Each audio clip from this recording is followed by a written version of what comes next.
On a road erased by ice, a former Navy SEAL heard a sound no one else was meant to hear.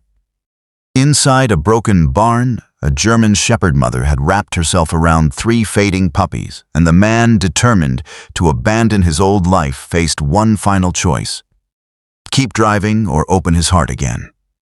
Before we begin, let us know in the comments where you're watching from. And if this story touches your heart, please subscribe. Chapter 1. The barn door in the storm ice came down over McCall, Idaho, with the patience of something that knew it would win.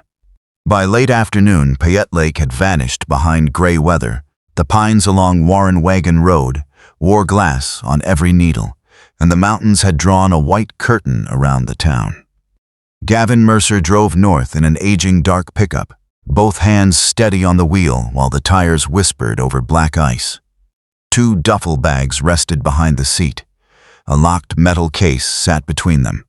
Everything else he owned could remain in the cabin, until someone decided what to do with it. At 42, Gavin still carried the compact strength of a man trained to cross bad ground without wasting movement. His dark hair was cut short, and silver had begun to show at the temples. A charcoal canvas coat covered a forest green flannel shirt, and the thermal layer he had kept from his years in the Navy. Nothing about him looked ceremonial. His boots were scratched, his knuckles were dry from generator work, and exhaustion had carved narrow shadows beneath his blue-gray eyes. He had left the SEAL teams 4 years earlier. His body had come home. The rest of him had taken a longer road. 6 winters had passed since Aaron Pike disappeared beneath a collapsing ridge during a rescue overseas. Gavin had followed the plan. He had checked the slope, redirected the team, and chosen the approach most likely to save everyone. The report said his decision prevented 3 more deaths. Aaron still died before Gavin reached him. Facts could be clean that way. Memory was not. The cabin outside McCall had been meant as a place to recover. Instead, it became a place to rehearse leaving. Gavin repaired generators, spoke when work required it, bought groceries after dark, and watched storms move across the lake. From a porch no one visited except Elaine Porter, who refused to accept silence as a locked door. That morning he had finally packed. By nightfall, he planned to be south of Boise, where the weather and his own thoughts might lose his trail. The road bent through cottonwoods and old pasture fencing. A weathered barn appeared on the left, half hidden behind blowing snow. One wide door hung loose and struck the frame with a dull wooden boom. Gavin passed it. Abandoned barns made noise. Ice loosened hinges. The world did not need him to validate every sound that resembled a warning. Then something thin slipped beneath the wind. He lifted his foot from the accelerator. The truck drifted half a foot before the tires found their line again. Gavin stopped on the shoulder and listened. Nothing. He almost moved on. The sound came again, too uneven to be wood and too soft to be machinery. A whimper. Gavin closed his eyes once. "Of course," he muttered. Though no one was there to appreciate the complaint, he switched on the hazard lights, pulled his knit cap low, and stepped into air sharp enough to burn his teeth. Ice clicked against his coat. Snow crust broke beneath his boots as he crossed the ditch toward the barn. The loose door fought him, frozen along its lower edge. He braced a shoulder against it and pushed until the hinge shrieked. Inside smelled of wet timber, frozen hay, and old earth. A blade of pale daylight crossed the floor. Gavin waited for his eyes to adjust, listening past the pounding door and his own breath. In the far corner, behind a broken rail, 2 amber eyes watched him. The German shepherd lay curled around 3 puppies. Her sable coat was gray-brown beneath the frost, with a black saddle and charcoal mask. Her ribs moved quickly. One ear stood alert while the tip of the other leaned slightly, giving her exhaust face an oddly questioning look. Snow had blown through a gap in the boards, yet she had placed her own back against it. Every inch of warmth she possessed was turned inward toward the pups. The largest puppy had black and tan markings and paws too large for the rest of him. A smaller female lay close to the mother's chest, pale around the muzzle. The darkest pup was tucked between them, silent and watchful. None looked injured. A section of fencing had fallen beyond the rear wall, and tracks in the snow showed where the mother had entered before the drift sealed the opening. Weather had trapped them, nothing more sinister. The storm was enough. Gavin lowered himself sideways, making his shoulders smaller. "Easy, girl." Her lip lifted. The growl was weak but sincere. Fair criticism. He removed one glove and held the back of his hand where she could smell him without having to move. "I don't like strangers either." Minutes passed. Cold found the seams in his clothes. The shepherd studied his face, then glanced down as the little female shivered. Her calculation changed. Not trust. Necessity. Gavin slid off his coat and spread it on the boards. He moved slowly, narrating each motion in the same low voice he had once used to guide frightened men through darkness. The mother watched as he lifted the large male, then the dark pup, placing them together in the coat. When he reached for the small female, the shepherd's teeth showed again. Gavin stopped. He waited until the dog pressed her nose to the puppy, then eased both hands beneath the tiny body. The puppy felt frighteningly light. He carried the three to the truck first, wrapped together on the warmed passenger seat. When he returned, the mother tried to stand and failed. Gavin crouched beside her. A faded green collar circled her neck and a brass tag carried one readable word: Willow. "All right, Willow, your turn." She smelled his bare hand, released a breath that trembled through her whole body, and allowed him to lift her. She was heavier than she looked and limp with fatigue. Outside, the storm struck them broadside. Gavin placed her across the back seat where she could touch each pup with her nose. Only after she had counted all three did her head lower. He stood beside the open driver's door. North lay the life he had planned. A motel, a highway, a city where no one knew Aaron's name. South, less than 4 miles behind him, waited the cabin he had sworn never to sleep in again. Inside the truck, the small female made no sound at all. Gavin climbed behind the wheel and turned around. The cabin emerged from the trees with ice along its roof and smoke absent from the chimney. Gavin carried the puppies inside in his coat, then returned for Willow. He built the fire hard and fast, laid thick wool blankets on the floor, and filled bottles with warm water before wrapping them in towels. He knew enough about cold injuries not to rush heat into fragile bodies. Slow. Steady. Count what could be counted. The large male twitched when Gavin rubbed him through a dry towel. The dark pup opened one eye. Willow kept her nose against the smallest puppy, as if breath could be lent by touch. Gavin leaned closer. The room held the snap of new fire, the wet scent of thawing fur, and a silence he recognized too well. The little female had stopped shivering. For one terrible second, Gavin could not see her chest move at all. Chapter 2. 4 heart bits. By the fire night pressed against the cabin windows while freezing rain tapped the roof like thrown gravel. Beyond the glass, the forest outside McCall had disappeared. Inside, Gavin Mercer knelt beside the hearth with 2 fingers resting against the smallest puppy's chest. There, a movement so faint, it might have been hope inventing evidence. Then another. Gavin released the breath trapped behind his ribs. He adjusted the towel around her and moved the warm bottle a little farther away. Too much heat could be as dangerous as too little. He remembered cold weather medicine from training, but memory arrived mixed with another white night, another shallow breath, another body he could not make answer. His hands began to shake. Not from cold. Willow lifted her head and stared at him. "I know," Gavin said. "Get useful." The black and tan male pushed weakly against the towel with his oversized paws. "Tucker," Gavin murmured. The name suited a creature who appeared ready to wrestle winter after barely surviving it. The smallest female needed something gentler. Belle. The dark sable male watched everyone with solemn eyes. Moss, Gavin decided, because he looked quiet enough to grow on stone. Naming them was a mistake. He knew that.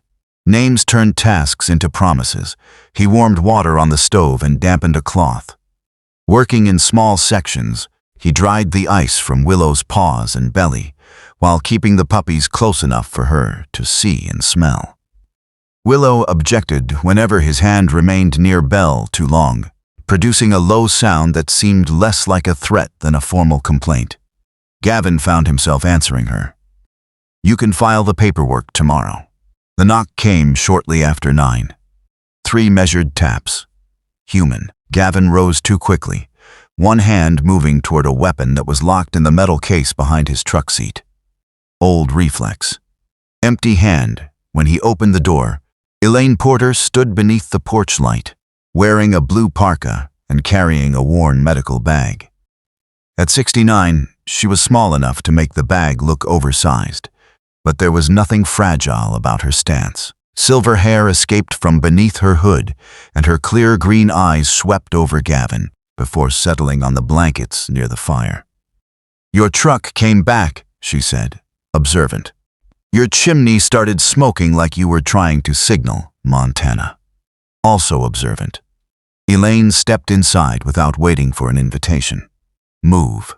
She had served as an Air Force nurse before returning to Idaho, and retirement had done nothing to soften the authority in that single word. She warmed her hands, knelt near Belle, and checked the puppy without separating her from Willow. Gums, breathing, temperature by touch until Gavin found an old digital thermometer in the cabinet. "Cold, but not gone," Elaine said. "Call Meredith." Cell service failed, but the landline still worked. Dr. Meredith Sloan answered on the 4th ring, her voice rough with sleep and immediately clear once Gavin explained. The veterinary clinic lay across roads closed by fallen branches, so she guided them from a distance. No forced feeding, tiny amounts of warm fluid, only when swallowing was reliable.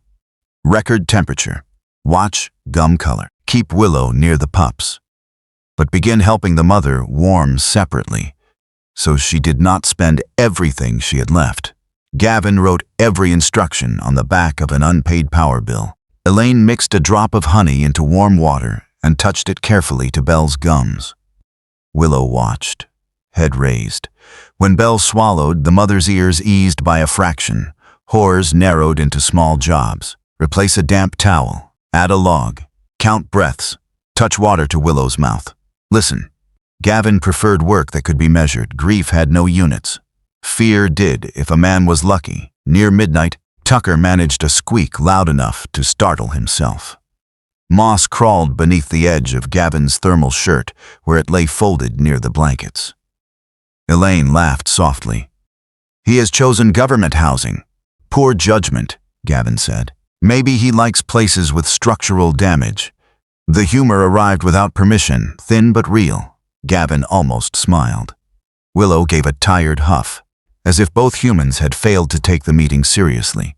During a quiet stretch, Elaine asked what had been in the duffel bags. Gavin did not pretend to misunderstand. Clothes. For a trip? For leaving. Elaine changed Belle's towel. She did not tell him to stay. That was one reason he tolerated her questions. "My son Daniel used to pack before fire season," she said. Every shirt rolled tight. Socks paired. He said an organized bag made danger feel polite. Daniel Porter had been a smoke jumper. 11 years earlier, wind changed over a canyon and took him with 6 others. Gavin had heard the story only once. "Did it help?" he asked. "The packing? Probably not." Elaine's fingers remained gentle on Belle's ribs. "But after he died, I packed his room for 5 years without closing a single box. I thought grief meant I had to keep every door exactly where he left it. Turns out, love is not a museum." Gavin stared into the fire. Aaron's last radio call lived inside him with perfect sound. He had believed preserving the pain was a form of loyalty. If it stopped hurting, perhaps Aaron would become less real. Belle moved beneath his hand, her eyes opened, unfocused and dark. She lifted her nose, found the side of Gavin's finger, and gave one weak lick. The gesture broke through him with absurd force. Gavin lowered his head, Tears struck the wool blanket before he could hide them. Elaine said nothing. Willow saw everything. The cabin had been silent for so long that Gavin had mistaken emptiness for peace. Now it held the fire, Elaine's steady breathing, Willow counting her pups, Tucker's clumsy protests, and Moss burrowing into stolen cloth. It was untidy, demanding. Alive, an hour later, Belle's body felt warmer. At first, Gavin accepted that as good news. Then the thermometer climbed again. Elaine checked it twice. Her mouth tightened. Gavin called Meredith. The veterinarian listened to the reading, asked about Belle's breathing, and went quiet for half a second too long. Gavin, warming was only the first danger, she said. Her system is under stress. You need to watch her constantly. If that temperature keeps rising, the cabin may not be enough. Beside the hearth, Belle drew a shallow breath that ended in a faint rasp. Chapter 3. The boy, said sorry morning, reached the mountains as a gray stain behind ice-coated windows. Warren Wagon Road remained buried, and the pines around Gavin's cabin bent beneath frozen weight. Inside, the air smelled of wood smoke, damp wool, coffee, and warm dog. Gavin had not slept. He sat cross-legged by the hearth, recording Belle's temperature and breaths every 20 minutes. Willow looked stronger enough to raise her head whenever he touched a puppy, but she had not attempted to stand.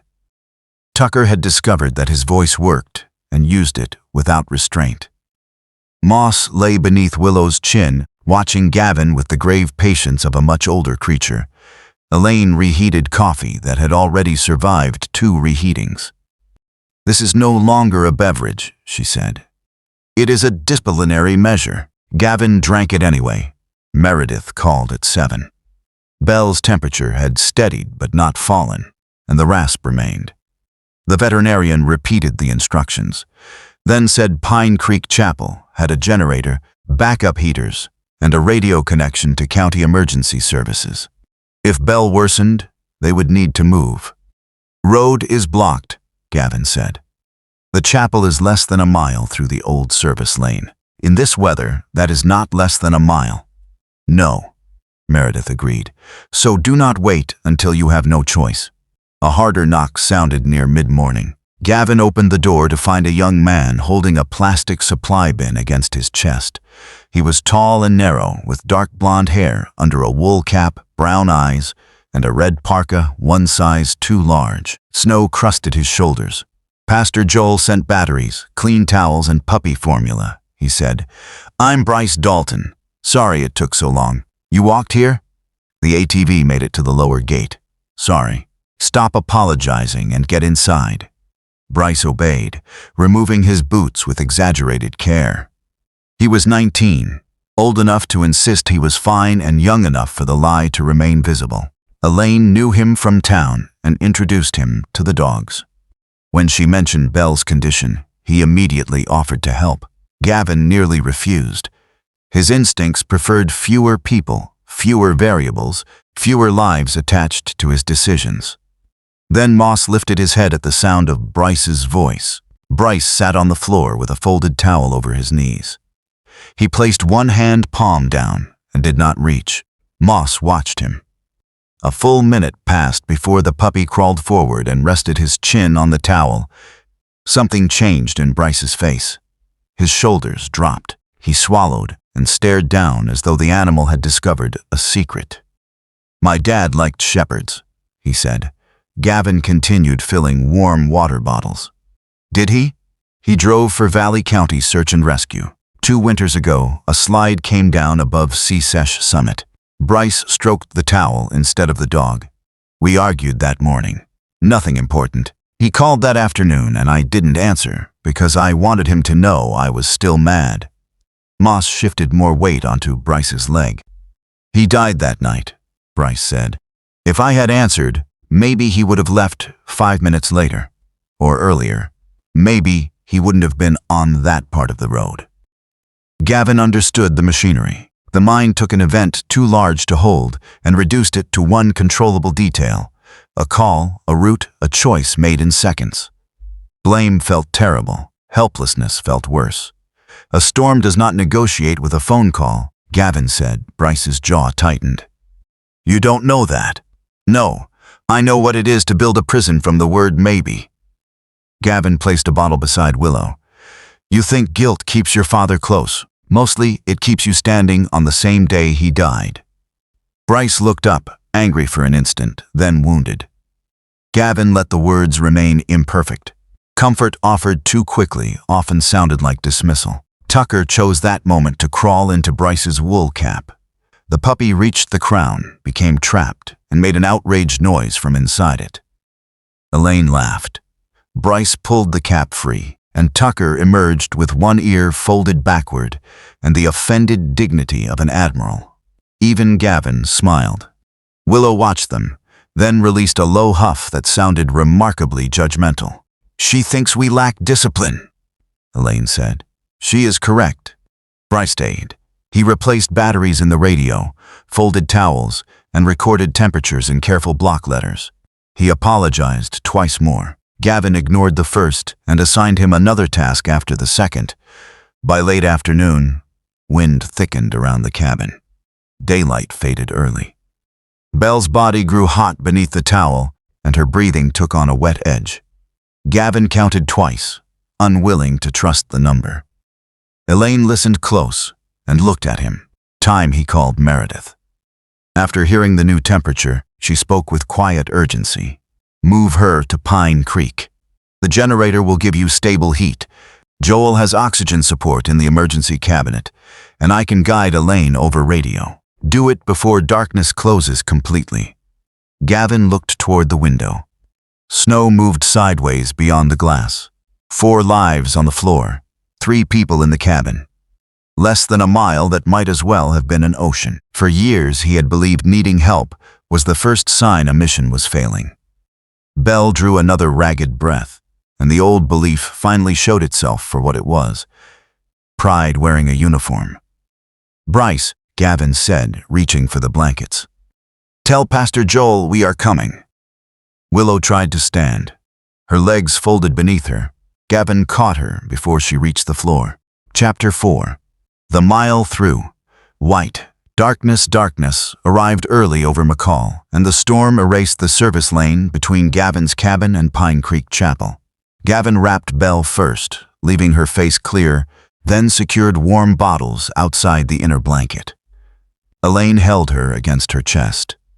Bryce carried Tucker and Moss in a padded bin beneath his coat, while Gavin fashioned a broad sling for Willow. He checked every knot twice. The cold struck like a physical blow when they stepped outside.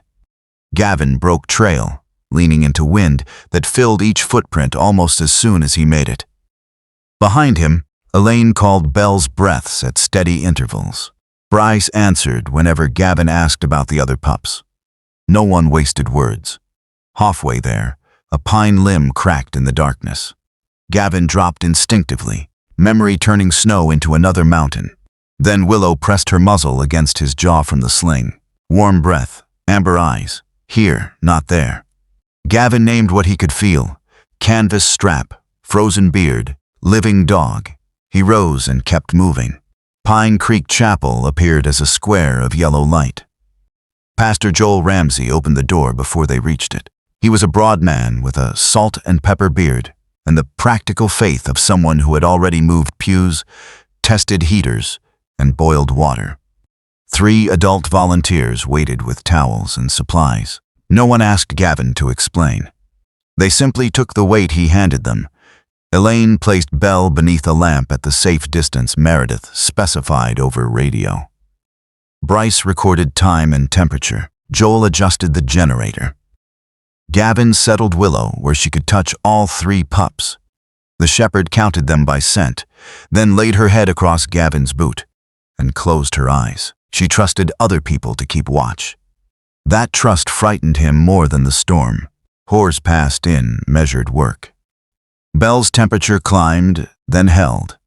Her breathing remained rough. Tucker drank a little formula and immediately tried to bite the cloth. Moss slept against Bryce's ankle. Near 3 in the morning, Belle's tiny body stiffened. One leg jerked beneath the blanket. Elaine's voice cut through the room. Gavin, now. The puppy trembled in a brief seizure, and every sound in the chapel stopped except the generator's mechanical heartbeat. Chapter 5. Faith with its sleeves roll now sealed Pine Creek Chapel in a white hush before dawn. Elaine kept one hand near Belle while Gavin followed Meredith's radio instructions with exact care. No panic. Clear the space. Note the time. Keep the puppy safely positioned and do not force anything into her mouth. The seizure ended quickly, but fear remained in the room like smoke. Pastor Joel bowed his head. His prayer promised no boon and demanded no miracle. He asked only for steady hands, wise decisions, and courage enough to keep loving whatever the morning brought. Then he rolled up his sleeves and carried freshwater Faith with work boots on. Gavin understood that kind. The generator coughed, and its uneven rhythm pulled him backward. For one breath, he heard a broken radio and Aaron calling through static. His fingers locked. Willow rose, despite her weakness, and touched her cold nose to the inside of his wrist. Gavin smelled coffee, wet wool, and pine cleaner. He felt the chapel floor beneath his knees. Here Bryce saw the struggle but did not stare. He kept writing Belle's readings. Moss remained across his boot.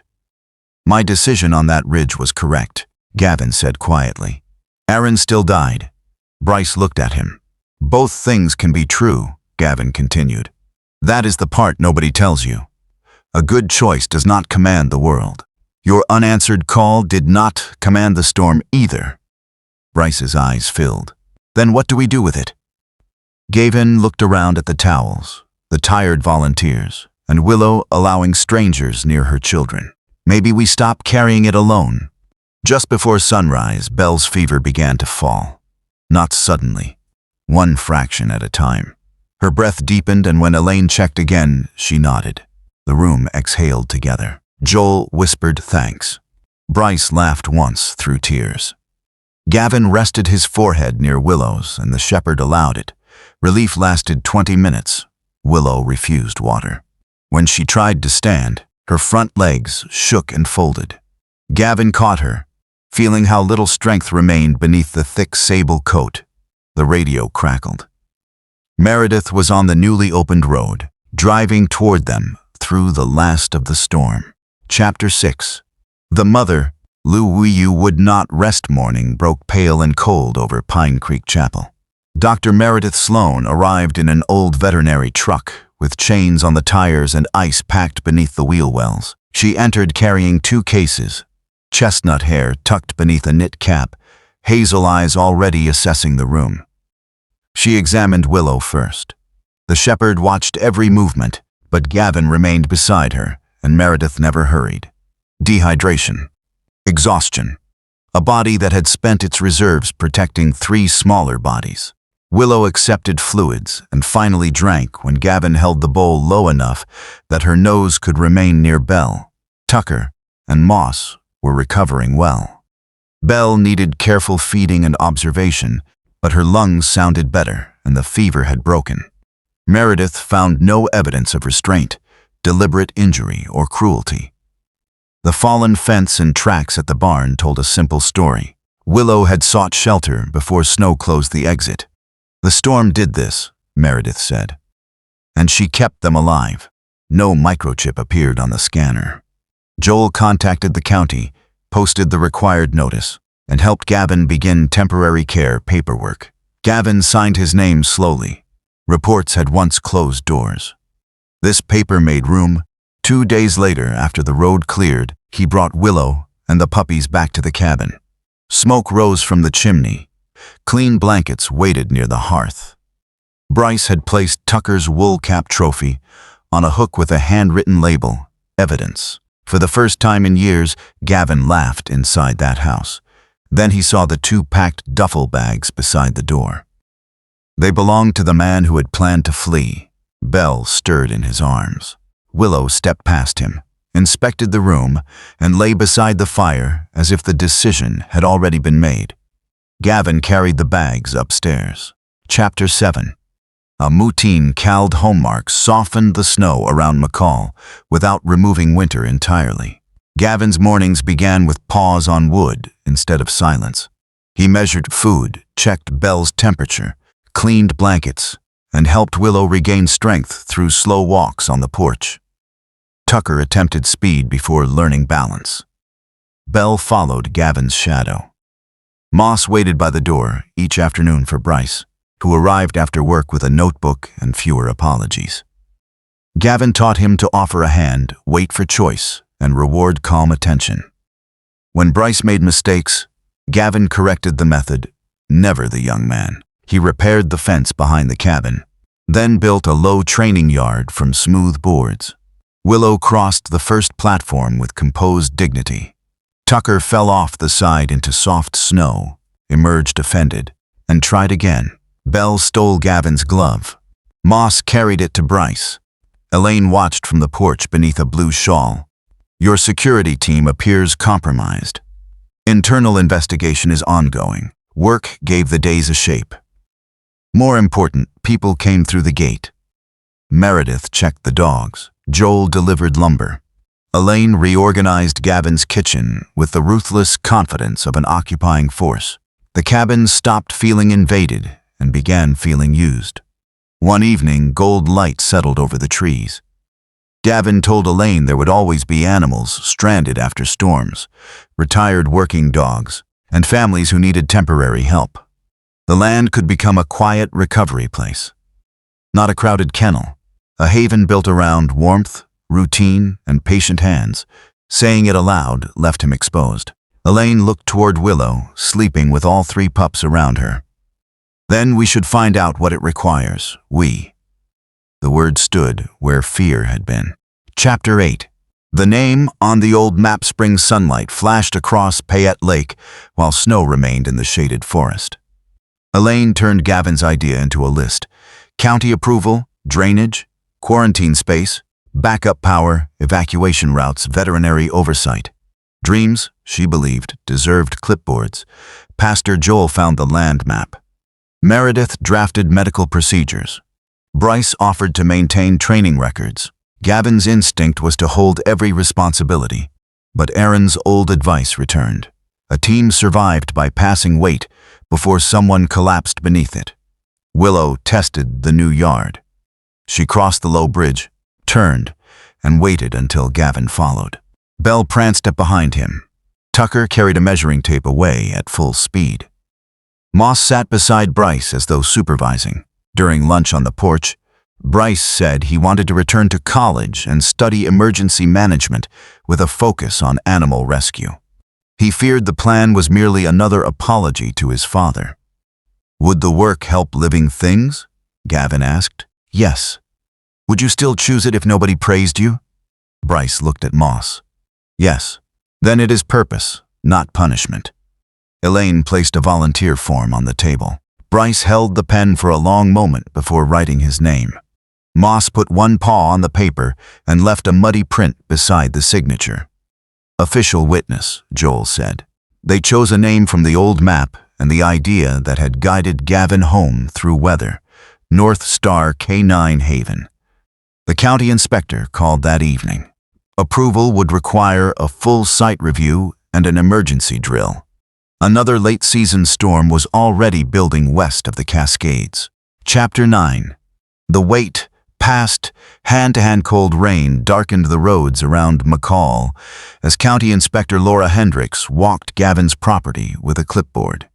Gavin showed her the training yard, backup generator, water storage, and proposed isolation room. He also told the truth about his PTSD and the people authorized to take over when he could not. Laura found 3 problems: drainage near the shed, an incomplete evacuation roster, and no secondary key holder. A year earlier, Gavin would have heard failure. Now he wrote each item down. Elaine accepted the second key. Meredith revised the medical plan. Joel recruited adult volunteers, and Bryce built a clean digital roster at the chapel. The work moved faster when no one defended a piece of it as personal territory. Bryce called his mother from Gavin's porch and told her he intended to return to school. Their conversation was awkward, then tearful. They spoke his father's name without arguing about blame. Moss slept across Bryce's boots throughout the call, The required ownership notice expired, with no claimant for Willow or the pups. Meredith completed the health records, and the county began the adoption review. Gavin wanted Willow and Belle to stay. Bryce applied for Moss, agreeing to a home check and trial period. A retired couple nearby applied for Tucker. That night, the weather radio warned of heavy wet snow and damaging wind. The haven existed only on paper, yet its emergency plan was about to face a real test. Gavin looked at Willow. She looked back, calm and waiting. "All right," he said, "we do this together." Chapter 10. When the second storm came, the second storm reached McCall before dawn, wet snow striking the cabin windows beneath a hard western wind. Gavin activated the plan early. No heroics, no waiting until the road disappeared. Bryce checked names and supplies.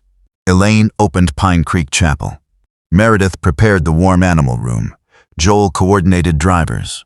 Willow, Belle, Tucker, and Moss traveled in secure carriers before conditions became dangerous. At the chapel, the backup generator stumbled.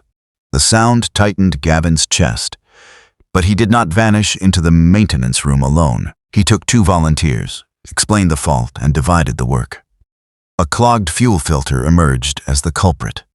"A mighty enemy," Elaine said when power returned. "Small, dirty, and poorly timed," Gavin replied. "Like Tucker."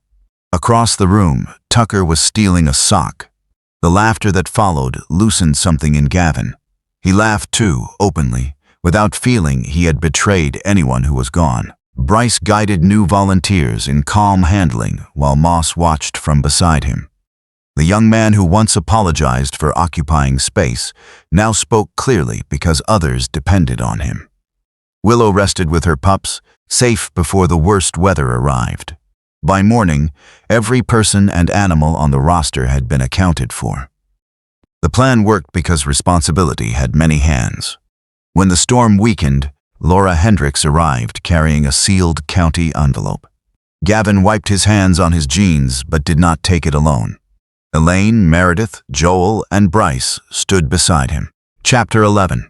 The paper that made room sunlight broke through the departing clouds above Pine Creek Chapel. The county approved Willow and the puppies for adoption and granted North Star K9 Haven a provisional operating permit. Gavin read the letter twice. Willow and Belle would remain with him. Tucker's adoption by Martin and Ruth Keller was approved after a home visit. Bryce received conditional approval for Moss, provided he completed the trial period and maintained housing compatible with his return to college. No promise was rushed. Every home had been prepared. Over the next month, Gavin finished the isolation room and installed improved drainage. Volunteers practiced the evacuation plan again under clear skies. Meredith stocked the medical cabinet. Elaine built schedules nobody dared question. Joel brought coffee and an old wooden sign waiting to be carved. Gavin unfolded the American flag he had kept boxed since leaving the Navy. He fastened it beneath the repaired porch beam. The cloth moved in the mountain breeze without sounding like an order. In the pocket of his old field coat, he found a folded scrap in Aaron's handwriting. "Do not carry what the team can carry with you." Gavin sat on the porch while Willow leaned against his knee. He remembered Aaron's laugh before he remembered the radio call. That was new. The next morning, North Star K9 Haven would open its gate. Gavin had spent years believing survival was the end of his story. Now a painted sign waited beside the road, and people were coming to begin something with him. Chapter 12. The light that stayed one early summer came gently to McCall. Sunlight warmed Payette Lake, lupines colored the roadside, and the last snow survived only in distant folds of mountain shadow. North Star K9 Haven stood behind a new gate on Gavin Mercer's land. Its dark wooden sign plain and strong enough for winter, Willow lay on the porch in her sable coat, healthy and watchful. Belle raced between Gavin's boots, carrying a glove she had no intention of returning. Tucker arrived with Martin and Ruth, broad-pawed and delighted by everything. Moss walked through the gate beside Bryce, who had completed the adoption trial and registered for fall classes in emergency management. Elaine managed the volunteer table. Meredith checked the medical room. Pastor Joel blessed the work in a few simple sentences, asking that every frightened life entering the gate find patience, safety, and hands willing to share the burden. Gavin spoke last. Public words still felt like exposed ground. But Willow stood beside him. He told them about the first storm, the barn door, and a mother who spent her warmth on 3 small lives. He spoke Aaron Pike's name. He admitted that for years he had confused self-punishment with loyalty. He could not change the mountain where Aaron died. But he could choose what happened beneath the porch light today. Bryce looked toward Moss, and then at his mother in the crowd. Elaine wiped one eye and blamed pollen. Tucker attempted to steal Joel's hat, protecting everyone from excessive solemnity. As evening settled, the visitors left in 2s and 3s. Gavin turned on the porch light. Its glow crossed the flag, the repaired boards, Willow and her grown pups, and the gate that would remain open for the next life needing shelter. Willow touched her nose to his hand, counted her children one more time, and rested beneath the sign. The cabin that once held only silence now breathed with voices, pause, work, and peace. Gavin had not escaped his past. He had stopped letting it decide the size of his future. The light stayed on. Sometimes God's miracles arrive quietly. They may sound like a faint cry beneath a storm, a knock on a lonely door, or a friend saying that a burden was never meant to be carried alone. Gavin did not save Willow and her puppies through strength alone. Their lives were protected because many people offered what they had: knowledge, warmth, time, prayer, patience, and love. The same is true in our lives. We cannot command every storm or undo every loss, but we can choose to stop for the fragile life placed in our path. We can forgive ourselves for being human. We can accept a helping hand and become that hand for someone else. Pain does not have to be the final purpose of a life. In God's grace, even a wounded heart can become a shelter. If this story touched you, write Amen in the comments. Share it with a friend or family member who needs hope, and subscribe for more stories of faith, loyalty, healing, and second chances. May God protect your family, give peace to every grieving heart, and keep a warm light shining over your home.